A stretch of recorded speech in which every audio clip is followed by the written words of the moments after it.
Cups of Reddit. What is the most what the duck happened here moment you've experienced? One time we got a call about a minor wreck in a highway corridor. We get there, I'm handling the accident. 100 yards down, there's a car on flats, and another further down from that, unrelated to the accident. One of the drivers walked back to us and told us a sketchy guy had been stopping at these cars to offer his help in fixing the flats. The theory was that he threw something on the road to flatten the tires so that he could help and get money from the drivers. I'm stuck at the back end of this mess on the radio trying to get another unit to detain the shady guy. All of a sudden, I look over and there's a guy in nothing but a hospital gown and an IV hanging out of his arm, just tootling along the shoulder. The nearest hospital was several miles away, so I have no idea how he covered that distance with nobody noticing. So here I am with 1. A car wreck, 2. A guy possibly flattening tires on purpose, and 3. An escaped hospital patient, all completely unrelated on a major highway late at night.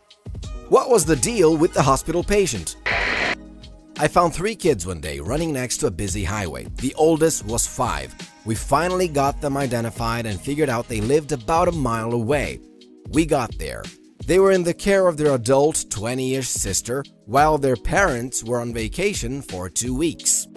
The sister decided she'd rather pop Xanax and smoke weed than deal with the kids. So she locked them in their bedroom for about 10 days, occasionally sliding food and water past the door. There were piss stains on the baseboards in the bedroom from where the kids had decided their bathroom should be. Finally, the 5-year-old had enough and figured out how to unlock the bedroom window and make a break for it. That's nowhere near the darkest stuff I've seen. We don't like to talk about it. Edit. Sorry folks, I work nights and just woke up. She went to jail for endangering a child, and as far as I know, the case is still pending. The kids were seized by CPS and held by a foster family overnight until the parents could drive home. Late to the party, but my favorite so far has got to be the tale of the UFO/aliens. I was a cop on the res for a while and had my fair share of crazies. One night I'm out driving around and I get a call from dispatch. There's a UFO out in one of the farmers' fields. Okay, so I get to the house and talk with the guy. We know each other, he doesn't seem to be that loony. I turn my spotlight onto said field and sure as heck there's something not quite right there. It's metal and stuff. So I go bebopping through the furrows and hoping my scarediness isn't showing because this is freaky. It was an autumn night with the wind howling and clouds blowing overhead. I get closer. I have one hand on my holstered gun and the other shining my flashlight. I was rehearsing what I was gonna say to our new overlords, and then my brain finally clicks as to what the duck it actually was. A wad of those stupid Mylar balloons, all blown up and caught on some weeds. I'm talking like 20 of those duckers just chilling and scaring the bejesus out of me. I grabbed them and walked back out to the farmer. He started laughing and then I did too. I handed them over to him and got back in my squad, still shaking. The sad part was, he passes away a few years ago and his family gave me those deflated balloons that he had kept. I have them in my basement now. Show up to a trouble unknown call. Teenage-looking girl walks out the front door as I arrive and sits on a chair in the front listening to an iPod. This was pretty disarming for me. She was clearly not distressed at all from whatever the trouble unknown was. I didn't even disturb her as I knocked on the front door. I can see an adult male through the side glass by the door. He has a look of absolute terror. As he reaches the door, a crazed-looking woman attacks him from behind, biting his shoulder like a zombie. I would later learn this is his wife. Holy duck. Dispatch, give me the channel and get me more officers here now. I open the door and the fight is on. Pull this woman off and wrestle her to the ground face down. She's very small-framed, probably 5 feet and 100 pounds max. I'm a foot taller and 80 pounds heavier. She's screaming and flailing. I grab hold of her right arm, attempting to put it behind her back for handcuffing, but she is supernaturally strong for some reason. I've got both hands on her right wrist now trying to control her, and she's not giving at all. I try pain compliance, muscle gouges, anything to give me an advantage. No response, still fighting. It felt like this was going on for a long time, but in reality, it was a few minutes. Finally, backup arrives and he immediately goes to grab her left arm, seeing what I'm trying to accomplish. I'm finally able to get a handcuff on her wrist and pin it to her back, and my partner cuffs the other wrist, but she slips out. Small frame, small hand/wrist. This happened a few times in a row, and finally, out of frustration, I yelled, "Just clamp the ducking cuff all the way down, we'll adjust it when she's under control." Finally, we get her cuffed, but she's still flailing and screaming. Other officers arrive at this point, as well as paramedics. They're unable to assess her at all, really. The husband tells us they bought some cheap weed from a sketchy dude in town, and after smoking it, she flipped out. I assume it was laced with something. He said he smoked it too, but didn't have a reaction, so who knows. We had to drive this lady out to the hospital in a patrol car. She calmed down a little, but the entire ride she was rambling about nonsense. The hospital was prepared and had several large nurses waiting, and we got her strapped down to a bed. I told the staff about the weed and said, "Good luck." When my adrenaline was gone, my forearms were so sore they felt like rocks from fighting with this tiny woman.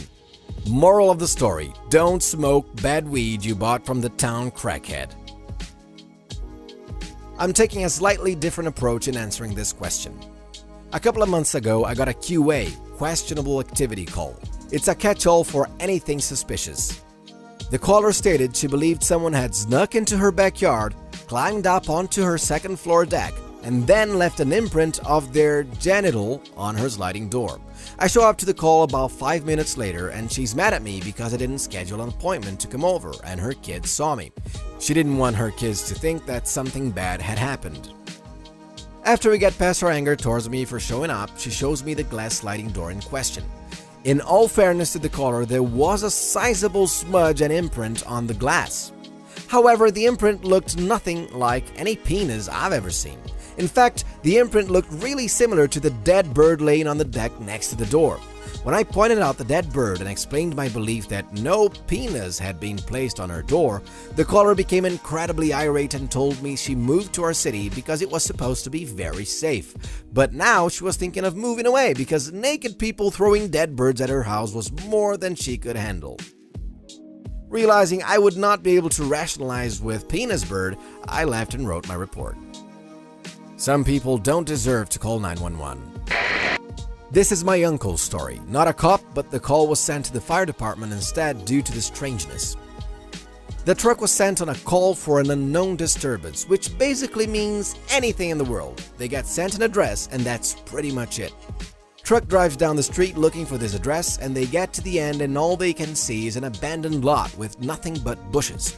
Even though they can't see anyone, they have to get out and investigate. So my uncle and a couple of the guys get out of the truck and start walking around with the usual fire department, call out.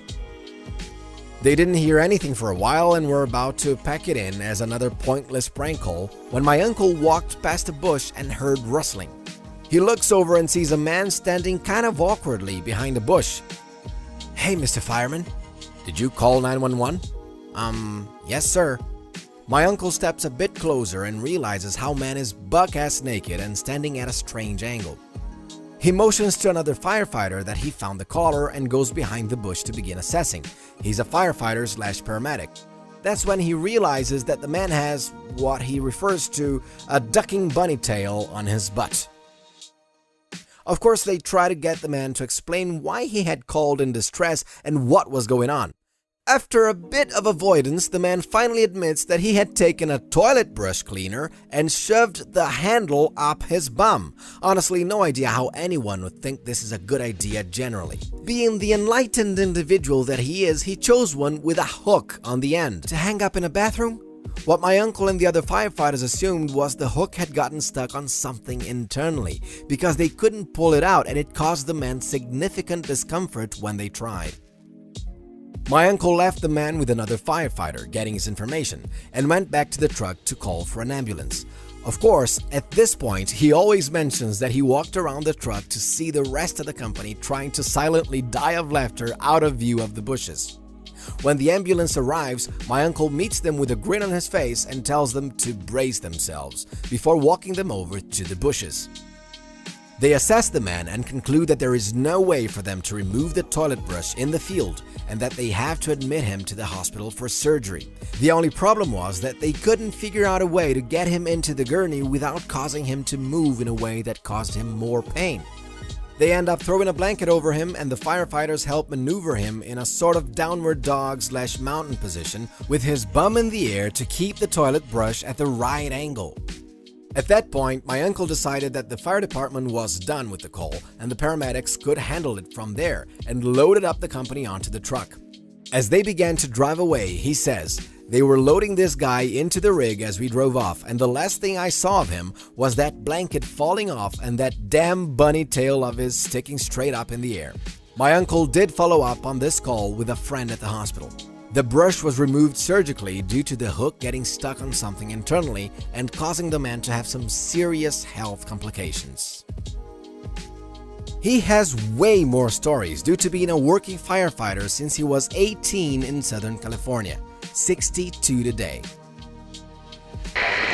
Former cop was a rookie deputy and got this call that a man got his foot caught in a garden tiller and was bleeding profusely.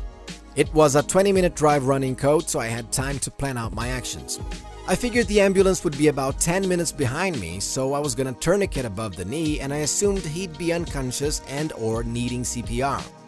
I get there and it's a big farm building with two guys just standing there smoking. I grabbed my medic bag, not a medic, but it had tourniquet, C-collars, gauze, etc. I run towards them to ask where the patient was, and they were white as a ghost, just smoking while pointing behind them. I went inside, and behind a big John Deere tractor was a huge PTO-driven tiller about 7 feet wide and 3 feet tall.